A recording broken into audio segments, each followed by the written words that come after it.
Bien, mesdames, messieurs, vous connaissez sans doute l'intervenant, Jean-Pierre Luminet, qui a publié énormément de livres et des travaux. Vous savez qu'il est astrophysicien, écrivain, poète. Il connaît bien les étoiles et dans cette symphonie Luminet, la dernière fois que je l'ai reçu, c'était une biographie musicale. On avait droit à une biographie musicale à laquelle j'ai pensé en interrogeant l'auteur du livre sur la biographie de Nelson Frère, que vous connaissez bien en tant que pianiste, bien entendu.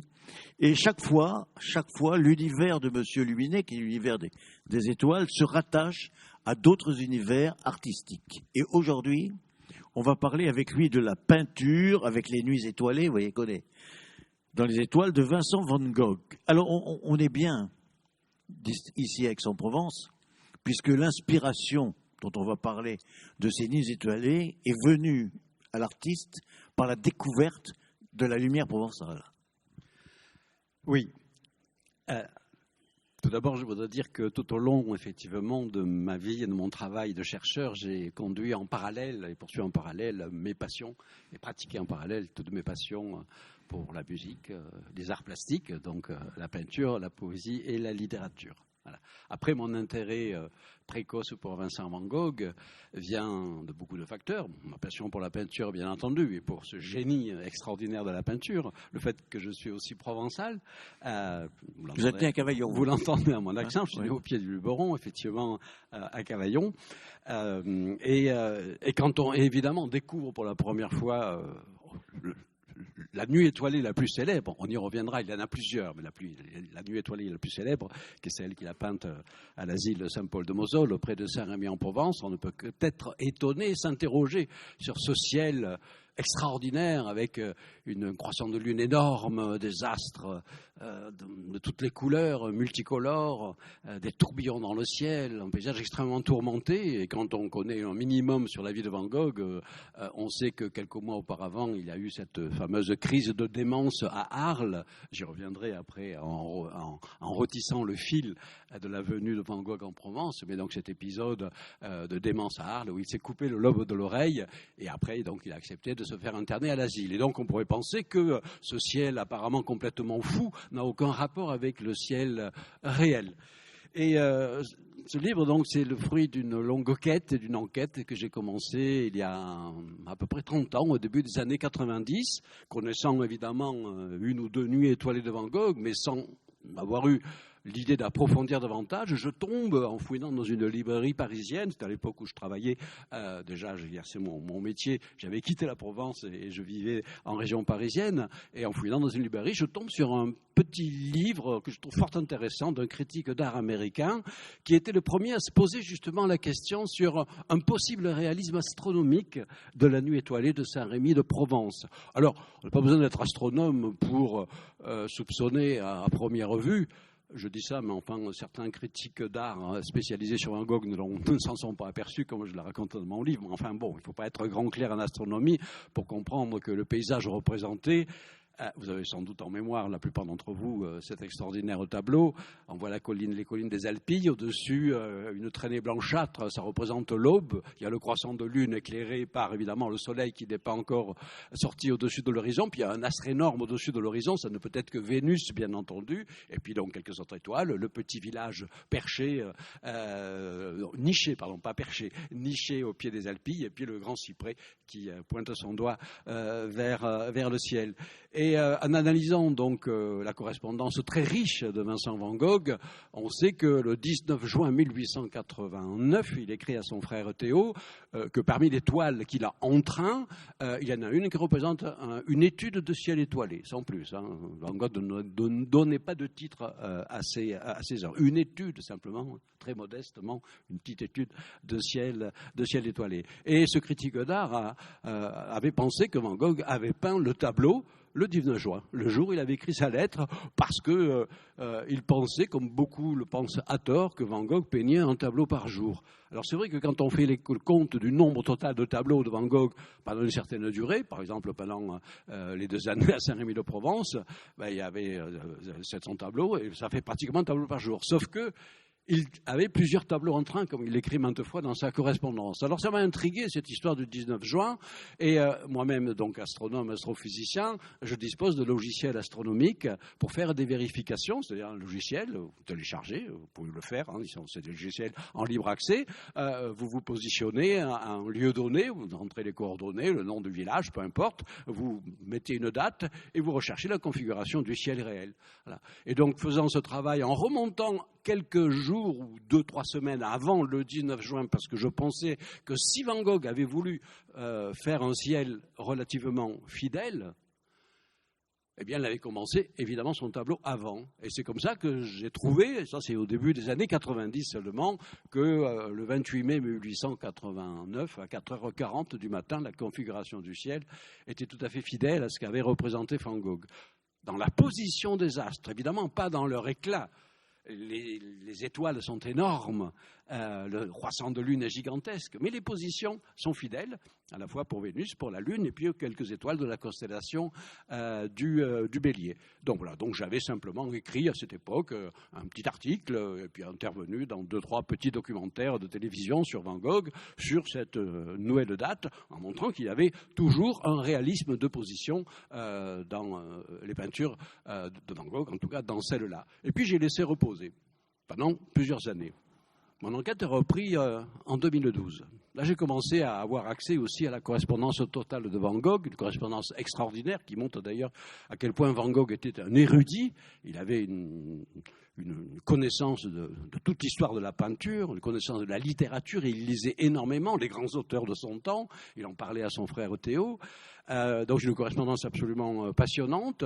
Et puis on voit dans sa correspondance, évidemment, les demandes d'aide à son frère Théo qui lui fournissait en peinture, ce genre de choses. Et son frère Théo qui essayait de vendre ses tableaux sans y parvenir, ce genre de choses. Mais surtout, la vision que Van Gogh avait, la haute vision qu'il avait de son art, comme si c'était une mission qu'il avait à remplir sur Terre. Van Gogh, n'oublions pas, avait un côté mystique. Il avait tenté dans sa jeunesse d'être pasteur, notamment. Il n'y était pas parvenu parce qu'il était tellement exalté par sa mission de pasteur que les autorités de l'Église l'avaient fait démissionner. Voilà. Après, donc, il s'était converti effectivement à la peinture. Il avait donc une telle passion pour représenter la nature que... alors, maintenant, je reviens un petit peu en arrière. Donc, en 2012, je commence à étudier la correspondance totale de Van Gogh. Puis il y a quand même d'autres nuits étoiles. Voilà. Alors, dans votre livre, effectivement, oui, il y a plusieurs nuits étoilées. Donc, je remonte le fil à l'envers. Van Gogh est arrivé à Arles au mois de février 1888. Il voit le ciel étoilé. Il n'avait jamais vu un ciel pareil, évidemment, dans les pays du Nord, en Flandre, dans le Brabant, à Paris, en Angleterre, où il avait vécu également. Et il est émerveillé par la beauté du ciel provençal. Et surtout par la couleur des étoiles. Il a eu une vision colorée absolument incroyable, une finesse de vue, couleur. Quand il écrit immédiatement à son frère et à sa sœur, j'ai vu la nuit étoilée, et il décrit des couleurs des étoiles que nous ne voyons pas. Nous, on voit un peu de rouge pour certaines étoiles, un petit peu de jaune, un peu de blanc.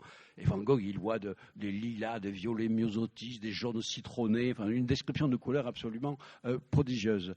Et il déclare immédiatement, je veux peindre le ciel. Je veux peindre le ciel étoilé. Sauf que c'est un défi technique extraordinaire pour lui. Comment peindre la nuit? Est-ce qu'on met du noir puis des points blancs dessus? Il l'écrit d'ailleurs. Il dit évidemment, c'est pas ça qu'il faut faire.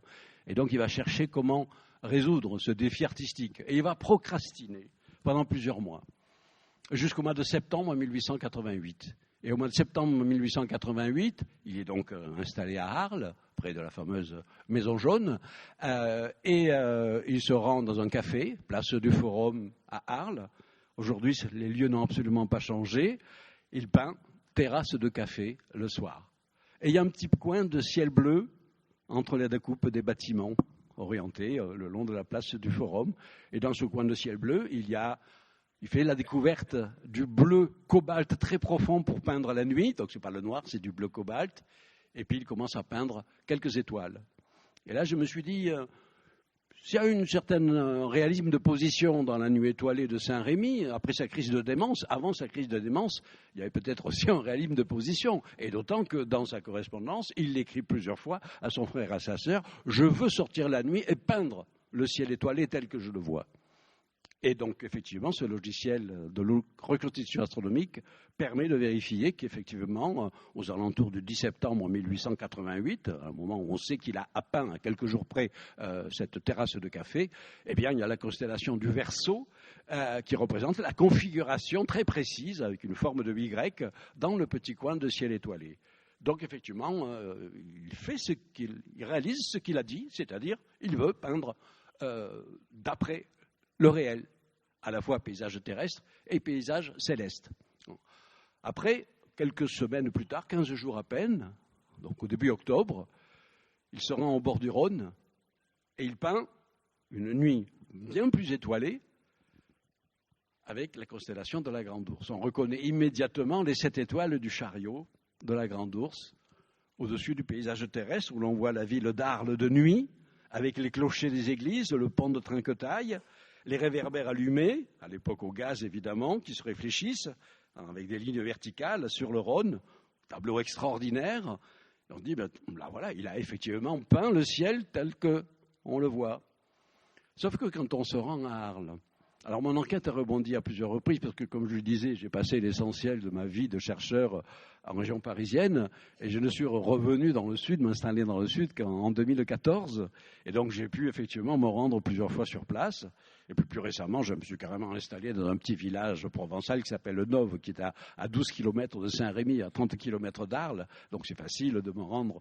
Je me suis rendu donc plusieurs fois sur les lieux. Et on peut trouver exactement l'endroit où Van Gogh a posé son chevalet pour les différents tableaux qu'il a peints à Arles et à Saint-Rémy-de-Provence. Et quand on est là, on voit que le paysage terrestre représentant Arles et ses clochers d'église est extraordinairement fidèlement représenté, quand on compare avec une photographie actuelle, bien, mais simplement c'est orienté vers le sud-ouest. Alors quand vous connaissez un minimum d'astronomie, vous savez que la Grande Ourse, c'est une constellation que l'on ne voit que vers le nord. Donc ça ne correspond pas. Paysage terrestre et paysage céleste ne correspondent pas. Donc il a fait un deuxième travail de montage, d'imagination. Il a superposé les deux. Le ciel du nord était plus intéressant. Il voulait faire la Grande Ourse dans la direction du paysage terrestre. Ce n'était pas très intéressant, le ciel cette nuit-là. Et donc il a fait un montage entre les deux. Donc toujours un souci de réalisme, de position, mais avec un travail d'imagination qu'il commence à faire avec ce montage tout à fait étonnant. Après, il fait venir Gauguin. Il espère fonder une école de peinture dans le sud. Donc, Gauguin hésite plusieurs fois. Il connaît Van Gogh, ils se sont rencontrés plusieurs fois à Paris, à l'école de Pont-Aven, et ainsi de suite. Voilà. Bon, il finit par venir. Ils passent 2 mois ensemble. Ça se passe mal. Ça se passe mal pour diverses raisons, mais la raison la plus intéressante, c'est une polémique, un désaccord esthétique. Van Gogh soutient qu'il veut peindre d'après la réalité. Gauguin soutient qu'il faut peindre d'après l'imagination. Ils ne cessent de se disputer, en buvant beaucoup d'absinthe aussi, ce qui a accentué sans doute la violence de leur désaccord. Et puis donc effectivement, après, au mois de décembre, peu avant Noël, 2-3 jours avant Noël 1888, ils vont ensemble visiter le musée Fabre à Montpellier. Donc ils voient les Monticelli, que par exemple Van Gogh admirait énormément, et quelques autres toiles. Et ils recommencent leur discussion, et ils recommencent une violente dispute. Voilà. Et donc le lendemain, comme vous le savez, donc Van Gogh, après une première crise de démence, s'approche, menace Gauguin avec un couteau et une lame de rasoir. Donc Gauguin part, et puis Van Gogh rentre chez lui, et il se coupe l'oreille. Voilà. Et donc, premier épisode de démence. Donc il sera interné pendant quelques semaines à l'hôpital d'Arles. La population d'Arles, dès qu'il sort de l'hôpital, d'ailleurs, il a une activité picturale à nouveau extraordinaire. On se fait souvent aussi la fausse idée de Van Gogh devenu fou, alors qu'en fait, il aura après 2-3 crises de démence, mais qui dureront seulement 15 jours, 2 semaines, 3 semaines. Et entre ces crises de démence, il est parfaitement lucide, comme on le lit par exemple dans sa correspondance. Donc il devient extraordinairement actif et productif entre ces crises de démence. Donc il finit par accepter d'être interné à l'asile Saint-Paul de Mosole, un petit peu au nord de la ville de Saint-Rémy. Et donc c'est là qu'il a peint donc sa nuit étoilée. Et je reviens sur cette analyse que j'avais faite en 1992. Oui, non, c'était juste sur cet asile dans lequel il a une vue sur la nuit étoilée quand même. Il a une fenêtre qui lui permet d'avoir une vue sur la nuit étoilée. Absolument, oui. Oui. Alors pourquoi je reviens sur la première analyse que j'avais faite? Parce que en étudiant plus précisément, en me rendant sur les lieux d'une part, et puis en étudiant plus précisément la correspondance, on s'aperçoit que le 28 mai 1889, à 4h40 du matin, Van Gogh, en fait, n'était pas encore sorti de sa chambre, parce qu'il n'avait pas le droit. Il venait à peine d'arriver, et le médecin lui avait dit « Non, vous pouvez dessiner, mais ne vous sortez pas de votre chambre ». Donc ça veut dire que le ciel qu'il a vu, il l'a vu à partir de la fenêtre de sa chambre. Il l'écrit d'ailleurs à son frère. Elle est orientée vers l'est, ça tombe bien, le soleil se lève à l'est, donc Vénus se lève également à l'est. Et il écrit, j'ai vu Vénus de la fenêtre de ma chambre. Oui, mais alors après, quand on va à l'île Saint-Paul de Mosole, quand on est dans sa chambre, qui a été reconstituée à côté, mais enfin dans la même direction, on ne voit pas du tout les Alpilles, on ne voit pas du tout de petits villages. Donc, il a peut-être peint le ciel qu'il a vu le 28 mai 1889, mais le reste alors? Le reste, sa correspondance nous apprend que ce n'est qu'au mois de juin qu'il a le droit de sortir de sa chambre. Et donc, il est descendu de sa chambre. Autour de l'asile, il y avait un vaste jardin, enfin, c'est un champ de blé, plus exactement, avec un enclos, avec de hauts murs. Et il est descendu là. Et on peut, par des reconstitutions, s'apercevoir qu'il a peint le paysage des collines des Alpilles à partir d'un autre lieu que de sa chambre et dans une autre direction, parce que les Alpilles ne sont pas dans cette direction-là. Alors aujourd'hui, quand on se rend, ce que j'ai fait plusieurs fois, quand on se rend sur place, à l'endroit où Van Gogh a posé son chevalet pour peindre les Alpilles, on ne les voit plus, parce qu'entre-temps, depuis un peu plus d'un siècle, une immense végétation a poussé. À l'époque, l'agriculture était omniprésente et tout était des champs de blé, et donc la vue était dégagée sur les Alpilles. Aujourd'hui, évidemment, l'agriculture est passée en Espagne essentiellement, enfin bon, et donc il y a des grands arbres qui ont poussé, on ne voit plus vraiment les Alpilles, mais on peut reconstituer parce que les paysages qu'il a peints des Alpilles est extrêmement fidèle à la découpe particulière des Alpilles, que l'on voit d'ailleurs dans d'autres tableaux. Il a fait beaucoup de tableaux à cette époque représentant le paysage des Alpilles, on reconnaît vraiment les décrochements des falaises et ce genre de choses. Voilà. Donc à nouveau donc une représentation des Alpilles dans une autre direction que le ciel. Et le village de Saint-Rémy-de-Provence, il est au nord, encore dans une troisième direction différente. Donc d'où est-ce qu'il l'a peint? Et là, je me suis intéressé, toujours à partir de la correspondance, Van Gogh commence à avoir la nostalgie de son pays natal. Et également, il a une admiration folle pour les grands maîtres hollandais du XVIIe siècle, qui sont notamment Van Goyen et Van Ruysdael, qui peignent des petits villages du Brabant avec des clochers très très pointus. Or, le clocher du tableau de Van Gogh, il est extrêmement pointu, beaucoup plus pointu que le petit clocher du village de Saint-Rémy.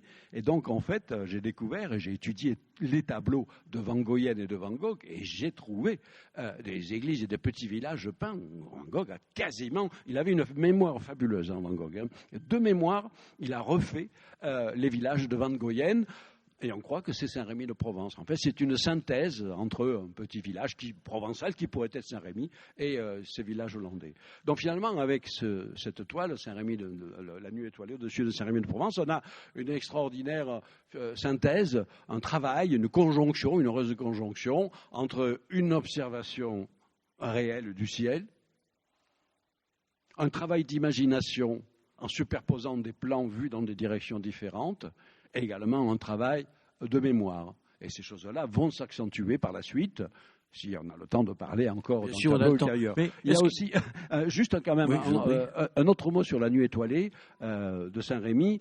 Vous avez sans doute en mémoire un tourbillon extraordinaire qui est dans le ciel. Vous avez les astres, les étoiles, Vénus, la Lune, et puis au centre, il y a un vaste tourbillon. Ce qui m'avait également interpellé, assez fasciné dans l'ouvrage de ce critique d'art américain, qui s'appelle Albert Boime, que j'avais lu, c'est qu'il faisait l'hypothèse que ce tourbillon représentait une galaxie.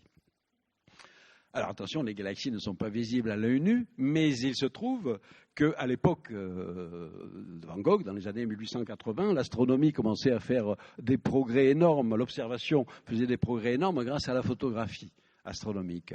Et les premières photographies de galaxies spirales en forme de tourbillon étaient publiées dans des revues assez lues de l'époque, parce qu'à l'époque, il y avait un grand vulgarisateur de l'astronomie qui s'appelait Camille Flammarion et qui reproduisait ces images et ces photographies extraordinaires prises par les télescopes de l'époque, reproduisait dans des journaux, dans sa revue L'Astronomie, qui était assez lue. Et donc, Albert Boime faisait l'hypothèse que Van Gogh avait lu Camille Flammarion, on l'avait connu, l'avait éventuellement rencontré, avait vu ces images et l'avait placé dans le ciel.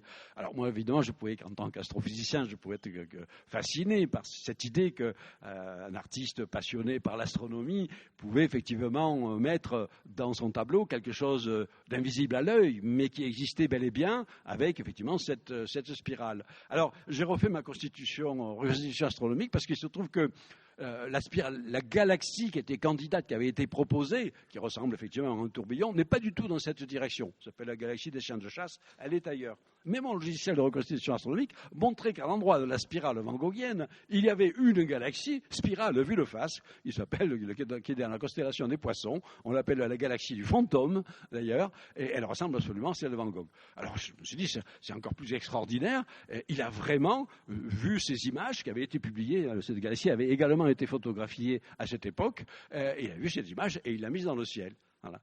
Eh bien, quand j'ai refait mon enquête, je suis revenu sur cette hypothèse qui était, d'une certaine manière, trop belle pour être vraie, parce que tout simplement, l'analyse de toute sa correspondance montre qu'en fait, Van Gogh, contrairement à ce que vous pourriez penser depuis que je vous parle, ne s'intéressait mais pas du tout à l'astronomie. Le mot astronomie ne figure pas une seule fois dans les milliers de pages de sa correspondance. Il n'a jamais lu ni croisé Camille Flammarion. Il ignore totalement son nom.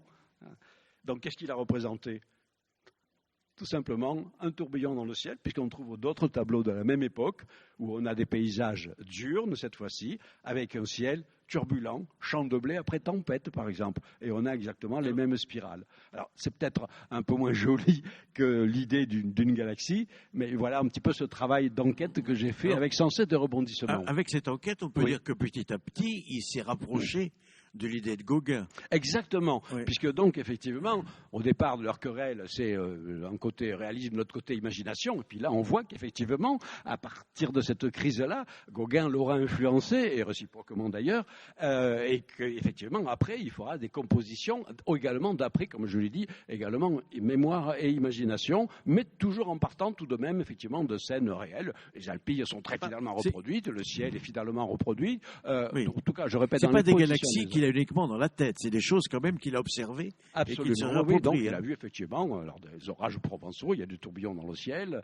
peut-être il a un petit peu exacerbé, il exagère, parce que quand je dis qu'il y a un réalisme de position dans le ciel, il n'y a pas un réalisme de luminosité, les astres sont énormes chez Van Gogh, et les éclats sont évidemment absolument démesurés. D'ailleurs, Van Gogh lui-même a conscience de cela, et à un certain moment, il écrit à un de ses amis qui est un peintre, le peintre Émile Bernard, encore une fois, je me suis laissé aller à faire des étoiles trop grosses. Alors moi, je trouve ça absolument extraordinaire, parce que ça fait partie de ses plus grands chefs-d'œuvre, mais à l'époque, on ne considérait pas que c'était des chefs-d'œuvre. D'ailleurs, lui-même, Van Gogh est une de grande humilité. En ce sens, il m'est très proche, parce que Van Gogh, c'était un chercheur en esthétique. Et donc, comme tout bon chercheur, il faut rester humble devant les mystères, les énigmes de l'univers que l'on a à résoudre. Et il faut être toujours prêt à remettre en cause sa propre pratique. Et quand Théo, qui expose l'une de ses nuits étoilées au Salon des Indépendants, mais à côté d'autres tableaux de Van Gogh qui représentent des iris, la diligence de Tarascon, un pot de fleurs, etc. Théo lui dit, tu sais, en fait, ce qui marche, ce sont tes tableaux simples, la diligence, tout ça très bien. Alors maintenant, ton travail d'imagination sur le petit village au clair de lune, là, ça marche pas vraiment. Et il faudra, en fait, alors que ce sont ses plus grands... Et c'est là où, effectivement, effectivement, Van Gogh il dit oui, je crois que tu as raison, je fais des étoiles trop grosses. Et il faudra quand même des décennies pour comprendre que le plus grand génie de Van Gogh, c'est justement dans ce travail extraordinaire de recomposition du ciel. Mais en ce qui concerne les montagnes, les villages, les clochers, bon, il a des emprunts, mais c'est quand même relativement fidèle à ce qu'il a sous les yeux. Absolument, oui, mais simplement vu dans des directions différentes. Oui. Dans le travail d'imagination, après, c'est de faire ce montage entre des vues très fidèles qu'il a sous les yeux, mais qui sont, donc, je répète, dans des directions différentes. Alors, il y a aussi quelque chose d'essentiel dans la nuit étoilée de Saint-Rémy, c'est le cyprès. Alors, je parle à plusieurs reprises de cyprès parce que c'est un thème qui va aussi devenir récurrent. Il y a 4 ou 5 tableaux de Van Gogh avec un cyprès. C'est un symbole très fort. C'est le symbole de la Provence, le cyprès. Mais c'est aussi le symbole de l'arbre c'est le symbole de la mort parce que le cyprès, on les voit dans les cimetières. Mais c'est Van Gogh, ça va plus loin que cela. Chez Van Gogh, le cyprès, alors les cyprès sont pointus, ils pointent le doigt vers le ciel, et en fait c'est le lien entre la terre et le ciel, entre le fini et l'infini. D'ailleurs, Van Gogh est fasciné par l'infini, et parfois il dit peindre le ciel, ça revient à peindre l'infini. Et puis, comme je l'ai dit, c'est un mystique aussi. Il a eu un fort besoin de religion, et également dans une de ses lettres, il dit parfois j'ai, comment dirais-je, un fort besoin de religion et je sors peindre le ciel. Donc, tout ça, c'est très métaphorique, comme je l'ai dit, donc il ne s'intéresse pas du tout à l'astronomie. Pour lui, c'est un défi esthétique de représenter la nuit étoilée, et après, il rééquilibre et il recompose ses tableaux pour les équilibrer. Donc voilà, ce travail tout à fait merveilleux de Van Gogh. Et fin de la polémique sur Van Gogh et la représentation du ciel. Vous avez répondu à toutes les questions, là.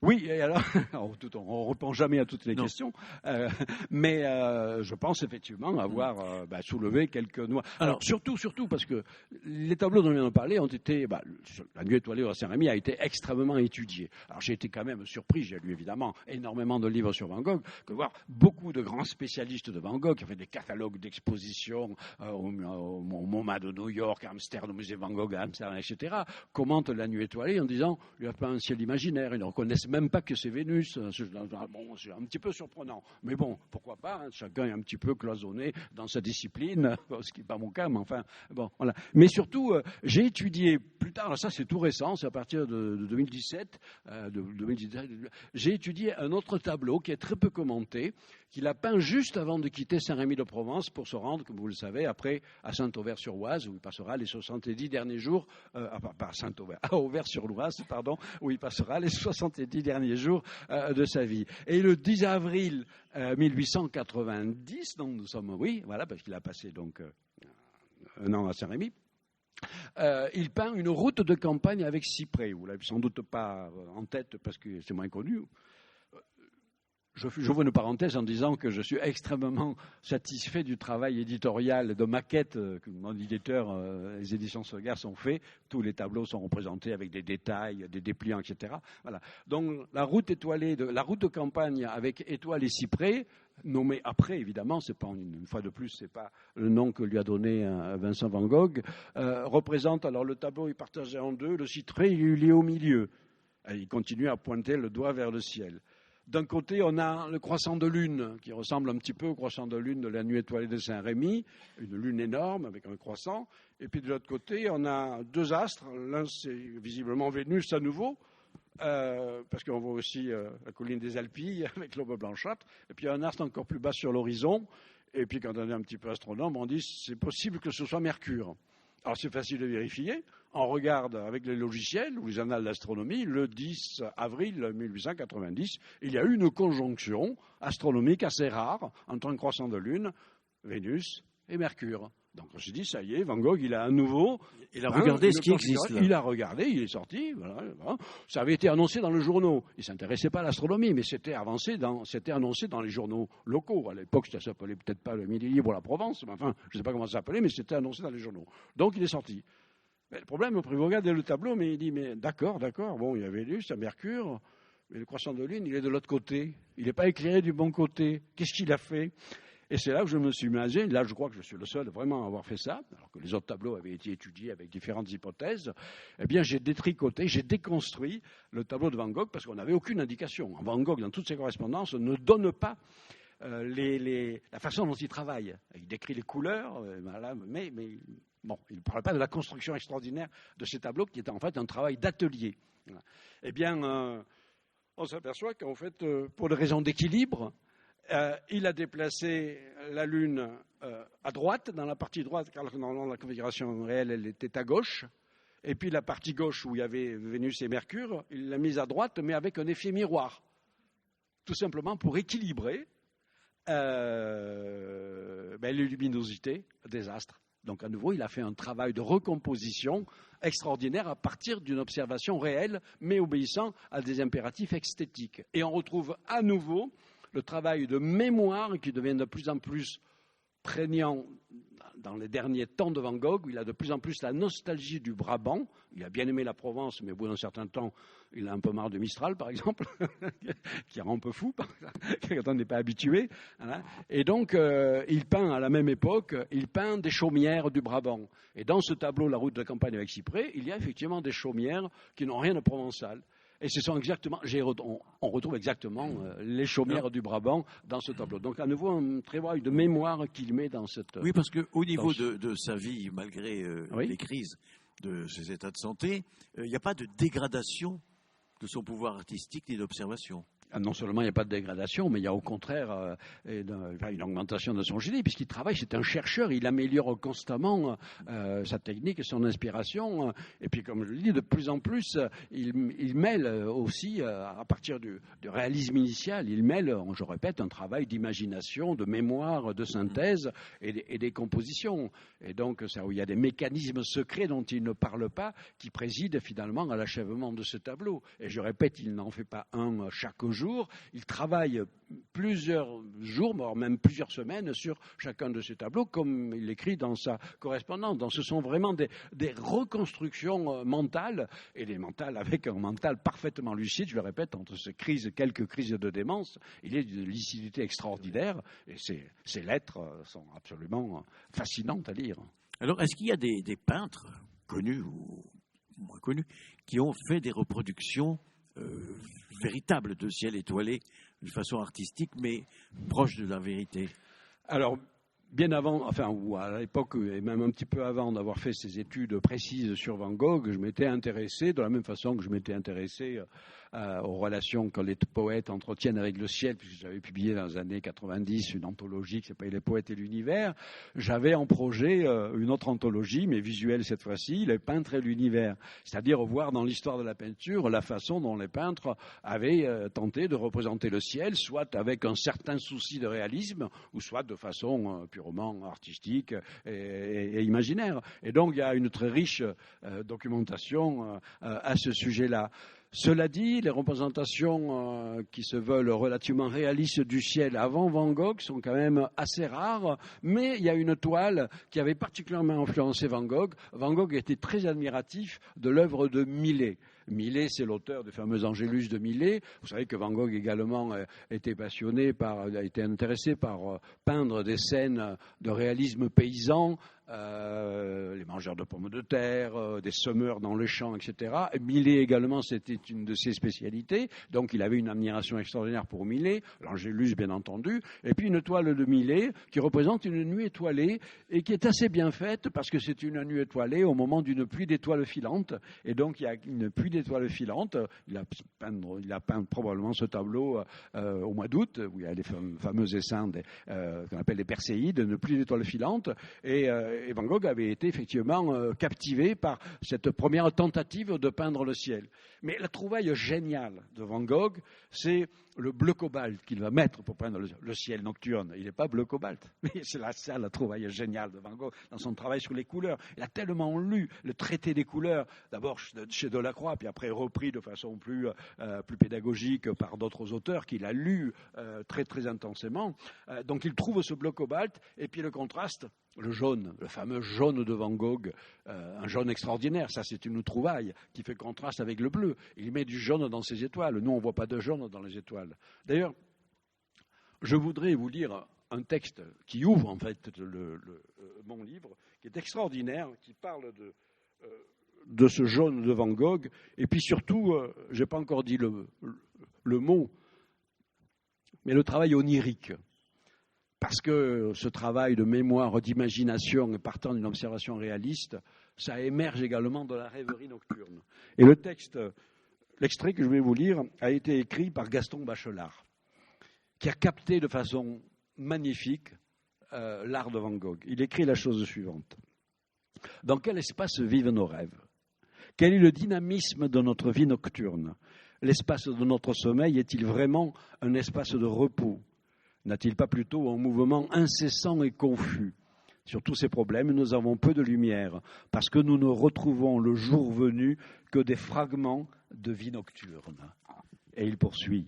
Un jaune de Van Gogh, c'est comme un or alchimique, un or butiné comme un miel solaire. Ce n'est jamais simplement l'or du blé, de la flamme ou de la chaise de paille. C'est un or à jamais individualisé par les interminables songes du génie. Il n'appartient plus au monde, mais il est le bien d'un homme, le cœur d'un homme, la vérité élémentaire trouvée dans la contemplation de toute une vie. C'était extraordinairement bien Alors, moi, formulé. Une dernière question. Oui. Est-ce que Jean-Pierre Luminet, il peint le ciel? Je rappelle en tout début d'ouvrage, je me permets effectivement une petite réminiscence d'enfance. Je répète, je suis né donc effectivement au pied de Luberon, dans la campagne, et j'ai cultivé très tôt toutes mes passions. Et bien avant d'avoir ma passion pour l'astrophysique, qui deviendra mon métier, j'avais la passion pour la musique, la littérature, la poésie et la peinture. Et donc, très jeune, j'ai retrouvé d'ailleurs dans la maison de mes parents, hélas décédés maintenant, les dessins et les croquis dont ils avaient conservé, pas tous, mais voilà.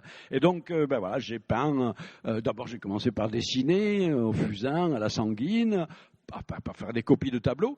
Très important quand dans cet apprentissage. Van Gogh faisait énormément de copies de tableaux pour exercer son art. Et puis après, je me suis mis à l'aquarelle, à la gouache, et puis également à la peinture à l'huile. Et qu'est-ce que je faisais? J'allais dans mon jardin et je peignais la campagne provençale. Voilà. Bon, après, j'ai arrêté ces essais de jeunesse. Je ne suis revenu que plus tard aux arts plastiques, dans ma pratique personnelle, pour changer complètement de style et faire des grandes lithographies et des dessins à l'encre de Chine, noir et blanc, avec des architectures un petit peu extravagantes, inspirées notamment par les gravures de Maurice Cornelius Escher, un autre Hollandais de génie. Mais pas de tentation à faire de grandes toiles étoilées? Non.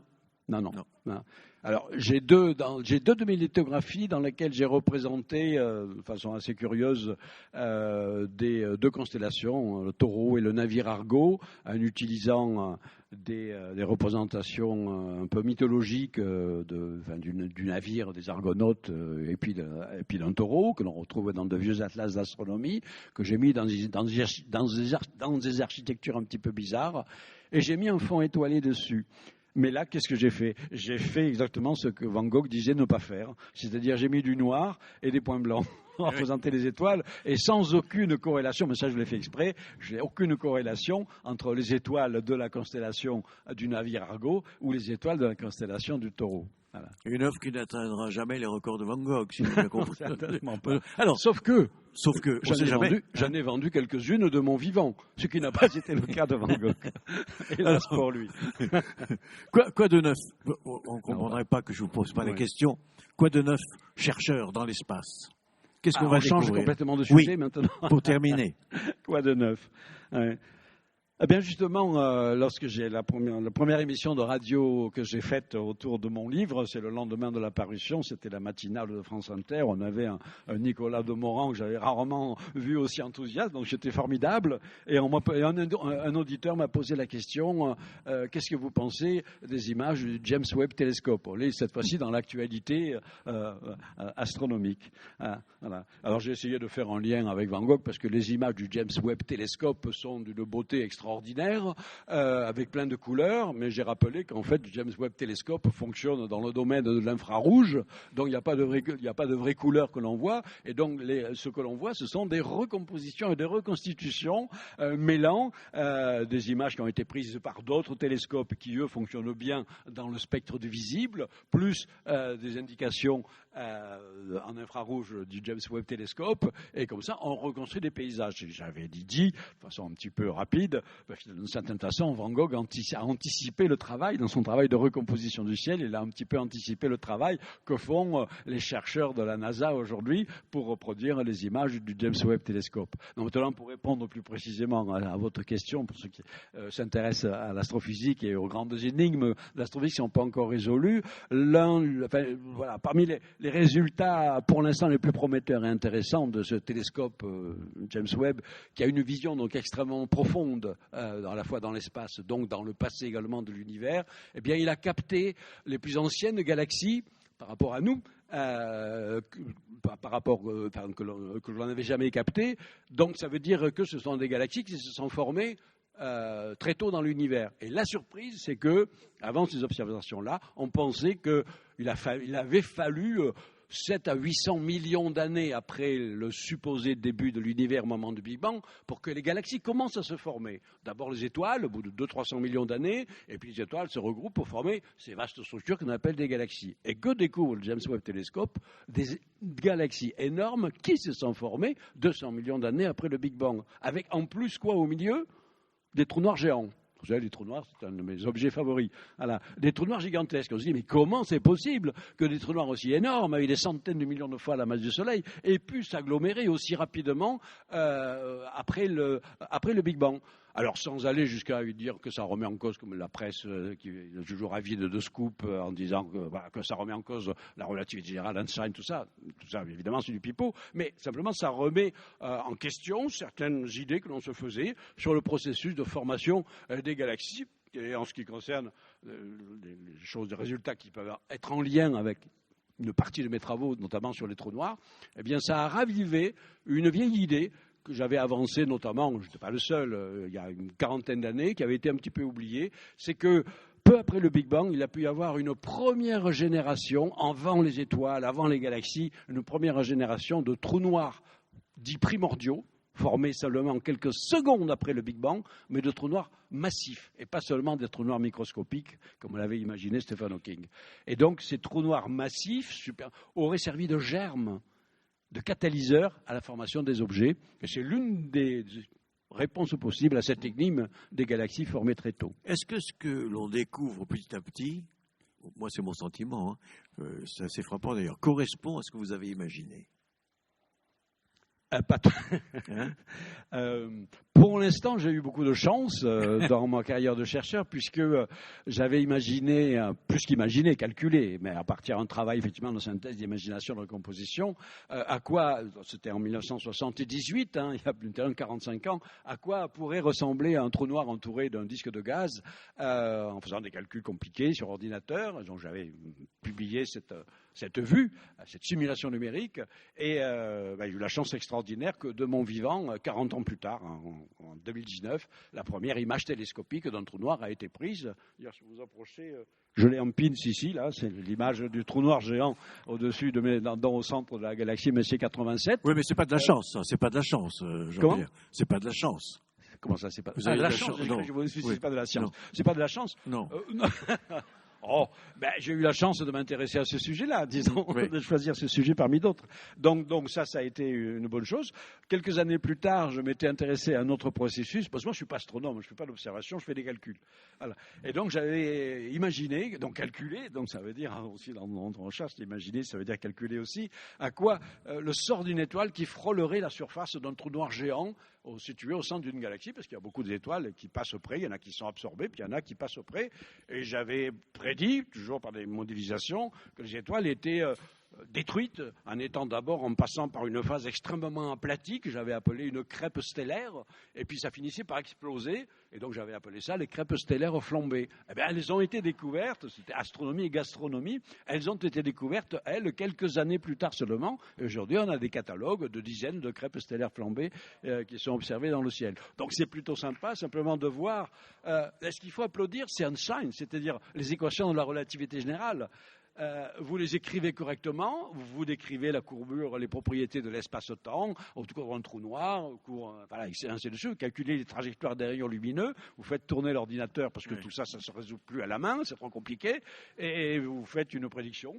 Et si vous avez la chance, si vous avez fait correctement votre travail, un jour, la technique rattrape la théorie, c'est-à-dire la technologie a suffisamment avancé pour avoir ces choses-là. Il y a eu aussi les ondes gravitationnelles, que vous savez, c'est une prédiction extraordinaire.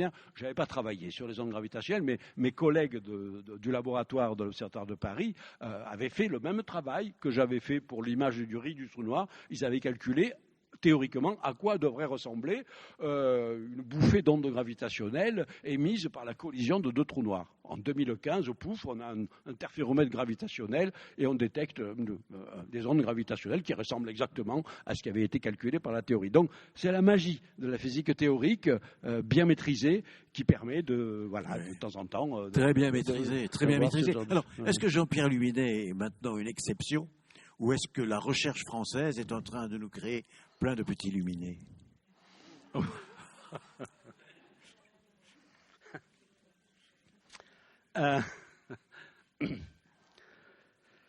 Comment dire? La question est délicate.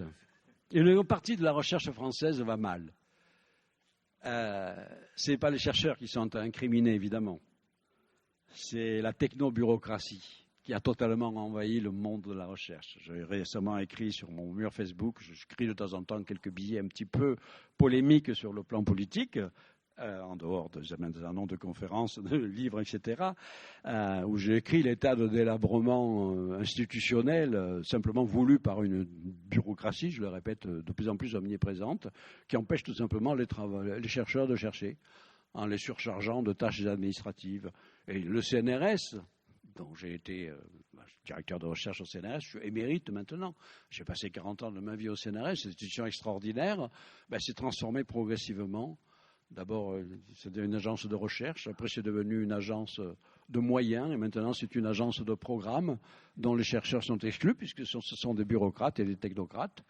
On voit ça quand même dans tous les domaines. Qui définissent... Oui. Non, je parle du domaine que je connais, mais malheureusement, on voit ça un petit peu dans tous les domaines. Une technocratie, une bureaucratie envahissante en toutes choses, et qui brise les ailes de l'imagination.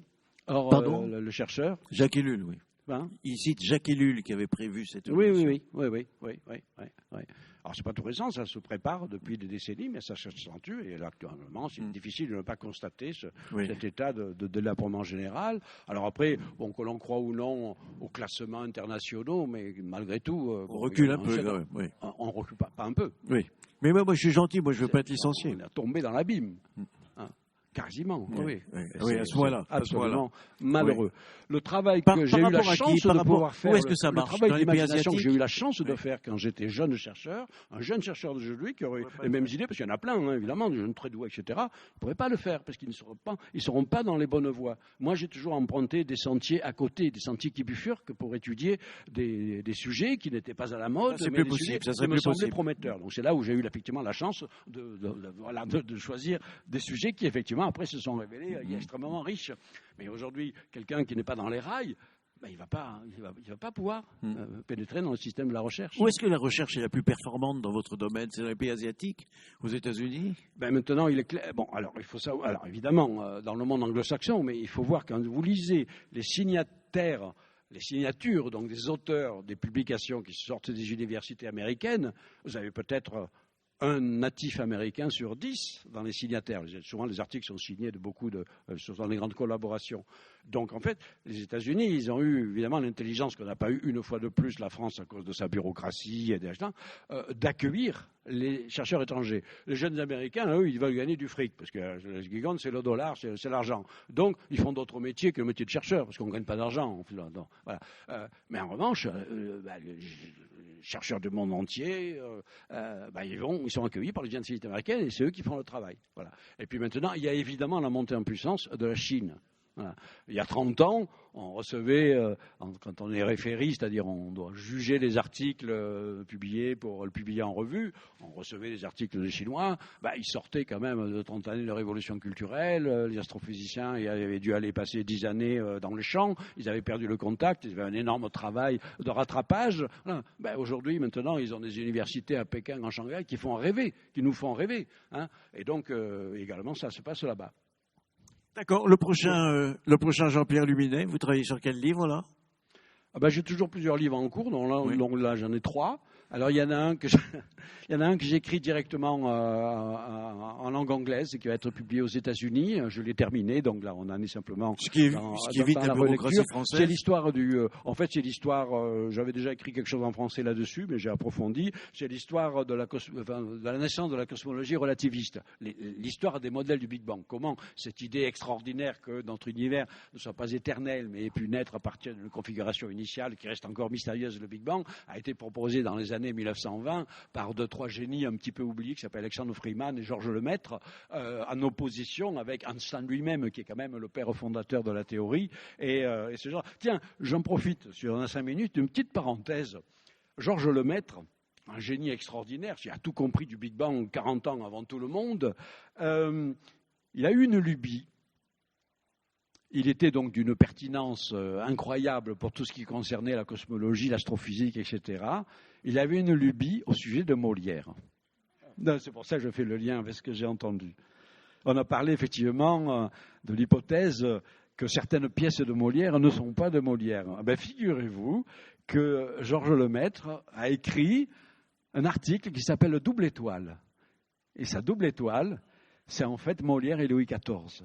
Et Georges Lemaître, je ne sais comment, il était absolument persuadé, avec quelques arguments à l'appui, qu'une partie des mauvaises pièces de Molière ont été écrites par Louis XIV.